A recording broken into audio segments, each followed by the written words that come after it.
अस्सलाम वालेकुम नाज़रीन, सराबर कदाब से मुखातिब है। नाज़रीन, बड़ी खौफनाक किस्म की बारिशें जारी हैं। अल्लाह ताला रहम करे। लोग रुड़ गए हैं, अरबों रुपए की प्रॉपर्टीज़ को नुकसान पहुंच चुका है। दर्जनों लोगों की जानें चली गई हैं। पाकिस्तानी फौज लोगों को रेस्क्यू कर रही है। रावलपिंडी में इमरजेंसी नाफिज कर दी गई है। इस्लामाबाद के अंदर बड़ी तेजी से बनाई जाने वाली सड़कें और फीते काटे गए थे, वो सड़कें सारी बैठ गई हैं।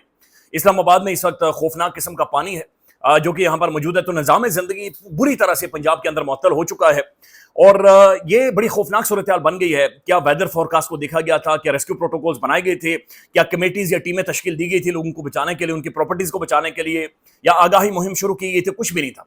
ये हुकूमत क्या कर रही थी और क्या प्लान था? शोएब किधर है? वो सारा ड्रामा किधर है? तो उसके बारे में कोई इतलात नहीं है। वीडियोज आपको दिखाएंगे और सारी चीजें आपके सामने रखेंगे। फिर नाज़रीन, एक और डेवलपमेंट हुई है। एक नई पैरेलल फोर्स खड़ी की गई है। यानी ये एफसी जो पहले बॉर्डर के ऊपर खड़ी होती थी, ये ट्रेंड हाईली स्किल्ड पैरामिलिट्री है। ये बड़े ट्रेंड लोग हैं, बड़े तगड़े लोग हैं जो बॉर्डर के ऊपर खड़े होते थे। अब उन्हें फेडरल कांस्टेबलरी बना दिया गया है, यानी एक फेडरल फोर्स बना दिया गया है। वफाकी हुकूमत को इख्तियारात दे दिए गए हैं एक ऐसी पैरेलल मिलिट्री, एक फोर्स बनाकर कि आपने रॉयट्स को कंट्रोल करना है, आपने एहतजाज को कंट्रोल करना है, आपने प्रोटेस्ट को कंट्रोल करना है। ये बात ज़हन में रखें कि इसके ऊपर आज़ाद कश्मीर से रद्द-ए-अमल आया है। जॉइंट अवामी एक्शन कमेटी ने इसके ऊपर स्टेटमेंट दी है, वो आपके सामने रखते हैं। और फिर एक और खबर है कि डोनाल्ड जे ट्रंप ने पाकिस्तान आना है और बाकायदा से उनके दौरे की अनाउंसमेंट कर दी गई है। सितंबर में ट्रंप पाकिस्तान आ रहा है। टेबल के ऊपर क्या होगा? ऑब्वियसली उनकी मुलाकात पाकिस्तान के फील्ड मार्शल, पाकिस्तान की ताकतवर तरीन शख्सियत, पाकिस्तान की फौज के सरबराह जनाब जनरल नासिर मुनीर साहब के साथ मुलाकात होगी। लेकिन टेबल के ऊपर 5, 6, 8 चीजें क्या मौजूद होंगी वो आपके सामने रखेंगे। सबसे पहले नाज़रीन, ये जो एफसी है, ये फ्रंटियर कांस्टेबलरी थी और काली वर्दी आपने देखी होगी, इन्होंने पहनी होती है। ये ट्रेंड लोग हैं, बड़े तगड़े लोग हैं और बड़ी तगड़े तरीके से ये निपटते हैं लोगों के साथ। लेकिन अब एक ऑर्डिनेंस के जरिए, ऑर्डिनेंस ये ज़हन में रखें कि ऑर्डिनेंस हंगामी सूरत हाल के अंदर जारी किया जाता है। ऑर्डिनेंस जब मुल्क के अंदर खुदा न खास्ता अल्लाह माफ करे कोई इमरजेंसी नाफिज हो, कोई ऐसी सूरत हाल बन जाए कि जहां पर आपकी पार्लियामेंट फंक्शनल ना हो, तब ऑर्डिनेंस जारी किए जाते हैं। लेकिन जब पार्लियामेंट मौजूद है, अपर हाउस मौजूद है, लोअर हाउस मौजूद है, लेकिन उसके बावजूद एक फोर्स बना दी गई है और ये इन्हें बाकायदा से अपग्रेड किया गया है और इन्हें फेडरल कांस्टेबलरी बना दिया गया। यानी जो बॉर्डर के ऊपर फोर्स खड़ी थी वह फेडरल कांस्टेबलरी है, जिन्हें वफाकी हुकूमत या मौजूदा हुकूमत कहीं पर भी किसी भी सूरत हाल के अंदर डिप्लॉय कर सकती है। अच्छा, इनका जो मैंडेट है ये बड़ा इसके अंदर बड़ी सीरियस चीजें मौजूद हैं। एक तो इनका वो मैंडेट है जो कि पुलिस का मैंडेट होगा, यानी पुलिस का वो मैंडेट है, मुझे और आपको रोक सकती है, पकड़ सकती है, अरेस्ट कर सकती है, पर्चा दे सकती है, इस तरह की कार्रवाइयां कर सकती है। तो ये पूरा का पूरा मैंडेट अब एफसी को चला गया है। उसके बाद जनाब इन्हें इम्यूनिटी, लीगल इम्यूनिटी हासिल है। लीगल इम्यूनिटी का मतलब यह है कि यानी एक ऐसी फोर्स जिसका मतलब है राइट्स को कंट्रोल करना, प्रोटेस्ट को कंट्रोल करना, एहतजाजों को कंट्रोल करना, उन्हें जब आप एक लीगल इम्यूनिटी दे रहे हैं तो वो यही हो सकती है कि किसी का सर फट जाए, जान चली जाए, बाजू चली जाए, टांग चली जाए, तो आपको लीगल इम्यूनिटी हासिल होगी कि लीगल आपको एक कवर प्रोवाइड किया जाएगा, आपके खिलाफ कोई भी कार्रवाई नहीं होगी। तो एक पैरेलल एक अथॉरिटी बना दी गई है और ये बड़ी खौफनाक चीज है। यानी जहां पर रियासती इदारे फंक्शनल हो वहां पर एक ऐसी फोर्स बना देना, बहुत सारी चीजें हैं जो कि समझ से बाहर है कि कौन क्या कर रहा है या क्या सोच रहा है। अच्छा, इनका जो प्राइमरी मकसद है, प्राइमरीली जो जिन चीजों को टैकल करेंगे वो प्रोटेस्ट को टैकल करेंगे, एहतजाज को टैकल करेंगे। पाकिस्तान के हद तक आप देखें तो तहरीक इंसाफ के प्रोटेस्ट को लार्जली न्यूट्रलाइज कर दिया गया है। 35 से 40 हजार लोगों को अरेस्ट किया गया, गिरफ्तार किया गया, 45 से 50 लोगों की जाने गई हैं। लिहाजा पीटीआई क्या उतने मैसिव स्केल पर जाकर प्रोटेस्ट या एहतजाज कर सकती है? ये चीजें आने वाले टाइम में देखने वाली होंगी। लेकिन आजाद कश्मीर के अंदर जॉइंट अवामी एक्शन कमेटी ये एक बहुत बड़ी रेजिस्टेंट फोर्स है और ये सड़क के ऊपर मुजाहिमत करती है, रेजिस्ट करती है और ये पूरी स्टेट को, रियासत को बंद कर देती है। अब जाहिर है ये अगर जो फोर्स है ये पूरे पाकिस्तान में कहीं पर भी डिप्लॉय की जा सकती है और ये कश्मीर के अंदर भी जाहिर है डिप्लॉय की जाएगी। और प्राइमरीली कश्मीर के अंदर ये फील किया जा रहा है कि इसका मकसद ये है कि आजाद कश्मीर के अंदर जॉइंट अवामी एक्शन कमेटी को काउंटर करने के लिए इस फोर्स को वहां पर डिप्लॉय किया जाएगा ताकि वहां पर जो अवामी मूवमेंट्स हैं उनको रोका जा सके। ये बात ध्यान में रखेंगे, जॉइंट अवामी एक्शन कमेटी 2 दफा वहां के पूरे सिस्टम को, निजाम को मैसिवली पुश बैक कर चुकी है, लेकिन सिस्टम को उन्होंने गिराया नहीं, बल्कि जो उनका प्राइमरी गोल था कि बिजली सस्ती करवानी, आटा सस्ता करवाना है, ऑर्डिनेंस खत्म करवाना है, लोगों के राइट्स उन्हें लेकर देने, वो उस तक ही मौजूद रहे, फोकस रहे। हालांकि जो कैपिटल था आजाद कश्मीर का मुजफ्फराबाद, उसका घेराव कर लिया गया था और आजाद कश्मीर के तमाम तर जो पार्लियामेंटेरियंस हैं, असेंबलीज के अंदर लोग मौजूद हैं, जो जाहिर है कि बैठते हैं एक कुव्वत के, जो कि अवामी कुव्वत नहीं है, वहां से वो निकल चुके थे, वहां से वो भाग चुके थे। लेकिन फिर भी इन्होंने रिस्ट्रेंट का मुजाहरा किया और इन्होंने वहां के सिस्टम को या वहां की गवर्नमेंट को, वहां के ढांचे को नहीं गिराया, बल्कि सिर्फ चंद जो इनके गोल्स थे उन्हें हासिल करने के बाद ये वापस आए। लेकिन अब ये कहा जा रहा है कि शायद ये एफसी कश्मीर के अंदर भी डिप्लॉय की जाएगी अवामी एक्शन कमेटी को रोकने के लिए। अब जो स्टेटमेंट आई है ये मैं आपके सामने रख देता हूं। ये बड़ी इंपॉर्टेंट तरीन स्टेटमेंट है। ये उमर नज़ीर कश्मीरी साहब की जानिब से आई है। ये बड़ी प्रोमिनेंट पर्सनैलिटी हैं, रीढ़ की हड्डी हैं अवामी एक्शन कमेटी की, और बहुत ही दिलेर हैं, गैरतमंद हैं, बड़े दो टोक अल्फाज में गुफ्तगू और बातचीत करते हैं। इन्होंने बाकायदा से स्टेटमेंट दी है। इन्होंने कहा कि आज़ाद कश्मीर में अगर एफसी या इस तरह की कोई भी फोर्स तैनात की गई तो हम इसे रियासत पर बैरूनी हमला तस्वुर करेंगे, हम इसे मुदाखलत तस्वुर करेंगे, ऑर्डिनेंस या इस तरह की फोर्सेज नामंजूर। तो ये अवामी एक्शन कमेटी की स्टेटमेंट है कि जनाब अगर किसी भी तरह की ऐसी फोर्स, अच्छा ये इन्होंने अपने ऑफिशियल पेज से भी ये स्टेटमेंट दी है कि कोई भी ऐसी फोर्स आजाद कश्मीर के अंदर तैनात की गई तो हम इसे बैरूनी हमला या फिर बैरूनी एक मुदाखलत तस्वुर करेंगे और हम इसे कबूल नहीं करेंगे। अच्छा, ये बड़ी सेंसिटिव स्टेटमेंट है, और ये जो लफ्ज मुदाखलत है ये बहुत हैवी वर्ड है। कश्मीर में इसे बड़ा अलग तरीके से देखा जाता है, लोगों का रिस्पॉन्स बड़ा अलग तरह का होता है। लोग इसे बहुत सेंसिटिव होकर देखते हैं, जहां पर लफ्ज मुदाखलत इस्तेमाल हो या बैरूनी एक फोर्स वहां पर आए और लोगों को रोके और एहतजाज को रोके और प्रोटेस्ट को रोके और पुरम प्रोटेस्ट को रोके। तो ये स्टेटमेंट जो पहला पुशबैक है वो अवामी एक्शन कमेटी की जानिब से आ गया है, और इन्होंने बाकायदा ये ऐलान किया है कि किसी भी तरह की फोर्स अगर कश्मीर के अंदर ये डिप्लॉय की जाएगी तो फिर हम इसे एक मुदाखलत तस्वुर करेंगे, और लेट्स सी कि चीजें आगे किस तरफ जाती हैं। बहरहाल अल्लाह ताला रहम करे। अच्छा नाज़रीन, फिर ये भी है कि जनाब इसमें 20% जो सूबों से, मुख्तलिफ सूबों से लोगों को शामिल किया जाएगा, 10% एजेके के लोगों को भी इस फोर्स के अंदर शामिल किया जाएगा। अब नाज़रीन दूसरी खबर डोनाल्ड जे ट्रंप के हवाले से ऐलान हुआ है कि जनाब सितंबर में डोनाल्ड ट्रंप पाकिस्तान आएंगे। 17-18 सितंबर को ट्रंप ने पाकिस्तान आना है। ये 2006 के बाद ये पहला अमेरिकी प्रेसिडेंट है जो पाकिस्तान में आएगा।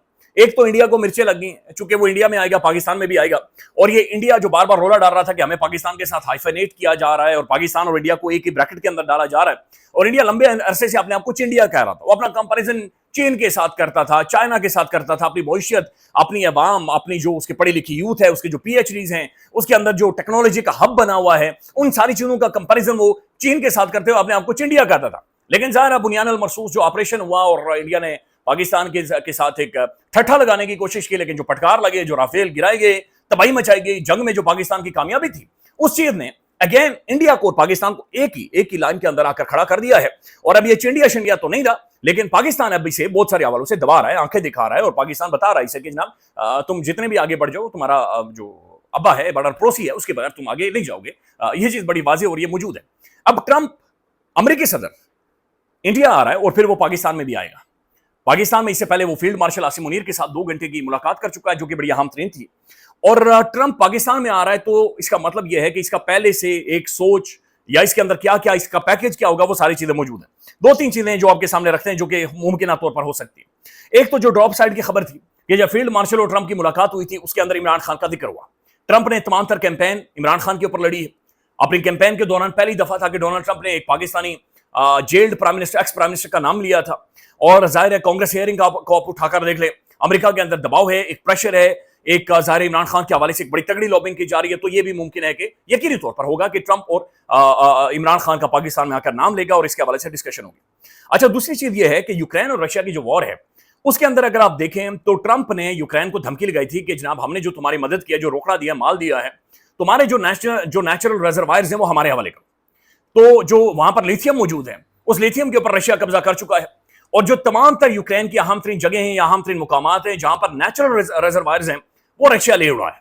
रशिया ने वहां पर कब्जा जमा लिया और वो छोड़ेगा नहीं किसी भी हद तक। अब ये जो मिनरल्स हैं और माइंस हैं, इसकी जो नजर है पाकिस्तान के अंदर जो है, जीबी हो गया, हमारा बलूचिस्तान हो गया या केपीके हो गया, वहां पर जो हमारी जमीनों के नीचे जखायर हैं, अरबों खरबों डॉलर्स के हमारे जो जेवरात हैं, उनके ऊपर ट्रंप की नजर है। और जाहिर है हम एक लंबे टाइम से ट्रंप को इंटिमिडेट कर रहे हैं, हम उसे बता रहे हैं कि जनाब यहाँ पर मिनरल्स हैं, यहाँ पर मादरियां आते हैं, यहाँ पर जमीनों के नीचे जखायर हैं, और अमेरिका एक लंबे अरसे तक ये निकाल भी सकता है, पैसे भी कमा सकता है, कुछ हम खाएंगे कुछ वो खाएगा, और ये बड़े इंपॉर्टेंट है। तो ये जाहिर है डिस्कशन में होगा, जो पाकिस्तान के मिनरल्स हैं, माइंस हैं, ये सारी चीजें डिस्कशंस में आएंगी। जाहिर है जो पाकिस्तान के नेचुरल रिजर्वायर्स हैं। फिर नाज़रीन ईरान ऑब्वियसली, ईरान में अमेरिका का जो छोटू है, नाजायज रियासत है, उसे फटकार लगे, फेंटा लगा है, और उसने ईरान से बैक ऑफ किया है। ईरान से अपने जो मकासद हैं इजराइल हासिल किए बगैर वापस यहां से गया है, और ईरान जाहिर पाकिस्तान का पड़ोसी है, और ट्रंप खुद स्टेटमेंट दे चुका है कि फील्ड मार्शल या पाकिस्तान से बेहतर ईरान को कोई नहीं जानता, तो ईरान भी डिस्कशन के अंदर आएगा। फिर एक और चीज नाज़रीन जो नजर आ रही है कि जो चाइना और पाकिस्तान का रोमांस है, ये बड़ा अरूज पर है। हम बहुत सारे जो हमारे मिलिट्री के मुआहदे हैं, PL-15 देख लें आप, हमारा J-10C देख लें, ये चाइनीज है, لہذا جو چائنا کا اور پاکستان کا رومانس پیک پر ہے اسے بھی کسی نہ کسی حد تک نیوٹرلائز کرنے یا پھر ایک گڈ ول جسچر دینے کے لیے ٹرمپ پاکستان میں آئے گا، اور ظاہر ہے یہ بڑی اہم ترین چیز ہوگی۔ اچھا، اس میں ایک اور چیز جو کہ سمجھنے والی ہے اور جو بڑی امپورٹنٹ ہے وہ ہے ابراہم ایکارڈ، جس کے تحت ٹرمپ دنیا کے یا مسلم ممالک کے بازو مروڑ رہا ہے، اور بازو مروڑ کر یہ کہہ رہا ہے کہ آپ نے اسرائیل کو تسلیم کرنا ہے، آپ نے اسرائیل کو ایک لیجیٹیمیٹ اسٹیٹ کے طور پر دیکھنا ہے، اور پاکستان ایک نیوکلیئر اسٹیٹ ہے، پاکستان کا سب سے سخت ترین سٹانس ہے، ہمارے پاسپورٹ کے اوپر لکھا ہوا ہے کہ آپ اسرائیل نہیں جا سکتے۔ تو کیا ابراہم ایکارڈ بھی ڈسکس ہوگا یا ڈسکس نہیں ہوگا؟ نجم سیٹھی کا تجزیہ تھا کہ فیلڈ مارشل کے انڈونیشیا کا جو کے ساتھ جو ڈسکشن تھی وہ بھی اسی حوالے سے تھی، ابراہم ایکارڈ کے حوالے سے۔ سعودی عرب بھی ظاہر دباؤ ڈالے گا، تو یہ بھی ایک بڑا اہم ترین نقطہ ہوگا جو کہ آنے والے ٹائم میں دیکھنے میں آئے گا۔ تو یہ بڑی امپورٹنٹ ترین ٹور ہوگا کہ 2006 کے بعد ایک امریکی صدر پاکستان میں آئے گا، ٹرمپ آئے گا، کتنا ٹائم یہاں پر ٹھہرے گا، بہرحال جتنا بھی ٹائم ٹھہرے گا یہ چیزیں اور زیادہ امپورٹنٹ ہوتی جائیں گی۔ اچھا ناظرین، اب یہ بڑی خوفناک قسم کی صورتحال بن گئی ہے، اور بالکل حکومت نظر نہیں آ رہی کہ یہ کہاں پر موجود ہیں۔ نالا لئی کا پانی گھروں میں داخل ہو چکا ہے۔ میں چاہ رہا ہوں کہ کچھ ایک ویڈیوز بھی آپ کو ساتھ ساتھ دکھاؤں تاکہ آپ کو اندازہ ہو کہ اس وقت کیا صورتحال بنی ہوئی ہے۔ یہ نالا لئی کی صورتحال ہے، لوگوں کے گھر بلڈنگیں تباہ ہو چکی ہیں اور بہت ہی زیادہ بری حالت ہے، پانی بھر گیا ہے، اور یہ 12 فیٹ تک پانی اوپر چلا گیا ہے جو کہ صورتحال ہے۔ پھر راولپنڈی ٹینچ باٹا کے مناظر ہیں، ہر طرف پانی پانی ہے، اور یہ پانی مزید بڑھتا چلا جا رہا ہے۔ یہ دیکھیں، یہ ٹینچ باٹا کی صورتحال ہے کہ جہاں پر کس قدر پانی جمع ہوا ہے، اور یہ لوگوں کے گھروں کے اندر داخل ہو گیا، لوگ چھتوں کے اوپر کھڑے ہیں، مزید ابھی بارش ہو رہی ہے۔ بیریا ٹاؤن فیز 8 راولپنڈی میں سڑکیں ڈوب گئی ہیں، اور یہ دیکھیں نا، یہ جو ہاؤسنگ سوسائٹیز یا مختلف جو جگہیں یا کنسٹرکشن ہوتی ہے نالوں کے اوپر ہوتی ہے، یہ نالے بند کر دیتے ہیں اور ان کے اوپر کنسٹرکشن کرتے ہیں اور نالوں میں مٹی بھر دیتے ہیں، اور پانی نے اور نیچر نے اپنا راستہ نکالنا ہے۔ پھر ہمارے پاس ڈیمز نہیں ہیں، ہمارے پاس ریزروائرز نہیں ہیں، ہمارے پاس چھوٹے چھوٹے تالاب نہیں ہیں کہ جو اس پانی کو روک سکیں، اور پھر کلائمیٹ چینج ہے، یہ بارشیں غیر معمولی طور پر زیادہ ہو رہی ہیں۔ لیکن ناظرین، فورکاسٹ موجود تھی، آپ ابھی سے 2030 کی بارش کا اندازہ لگا سکتے ہیں کہ کتنی زیادہ ہوگی، کس مقدار میں ہوگی۔ آپ کو پالیسیز بنانی ہوتی ہیں، آپ کو ریزروائرز بنانے ہوتے ہیں، آپ کو اپنے زمینوں کے نیچے آپ کا سیول سسٹم دوبارہ سے بحال کرنا ہوتا ہے تاکہ یہ کسی طرح سے نکلے اور یہ پانی رکے نہ۔ لیکن یہاں پر سوچیں کوئی اور ہے، یہاں پر نیرو کوئی الگ قسم کی باؤنسری بجا رہا ہے۔ اچھا، یہ مناظر ہیں جی راولپنڈی کے خیابان سر سید کی صورتحال، یہ دیکھیں، فوج لوگوں کو ناظرین ریسکیو کر رہی ہے، اور اسلام آباد H13 کی صورتحال تباہی نکل گئی ہے وہاں پر۔ راجہ بازار راولپنڈی مکمل طور پر ڈوب گیا ہے۔ پھر اسلام آباد میں موسلادھار بارش کے باعث 45 دنوں میں بننے والی F8 انٹرچینج کی سڑک بیٹھ گئی ہے، یعنی سڑک ٹنڈی ہو گئی ہے، سڑک لیٹ گئی ہے۔ اندازہ لگا لیں 45 دنوں میں یہ کرتے ہوئے بنایا گیا تھا، اور پھیتے کاٹے گئے، ادھر سے میڈیا ادھر سے میڈیا، فلیش، ٹک ٹاک، رولے، وہ جی تباہی نکل، اور فلانی سپیڈ سے بھی زیادہ اسپانی، وہ سب بیٹھ گئی ہیں چیزیں۔ ابھی بھی بارش جاری ہے، فورکاسٹ ہے کہ یہ آج رات کو بھی بارش رہے گی، اور ابھی تک کی اطلاعات کے مطابق 60 سے 65 لوگ، یہ متضاد خبریں، 60 سے 65 لوگوں کی جانیں چلی گئی۔ یہ بڑی خوفناک صورتحال ہے، خیال رکھیے گا، اپڈیٹ کریں گے۔ اللہ حافظ۔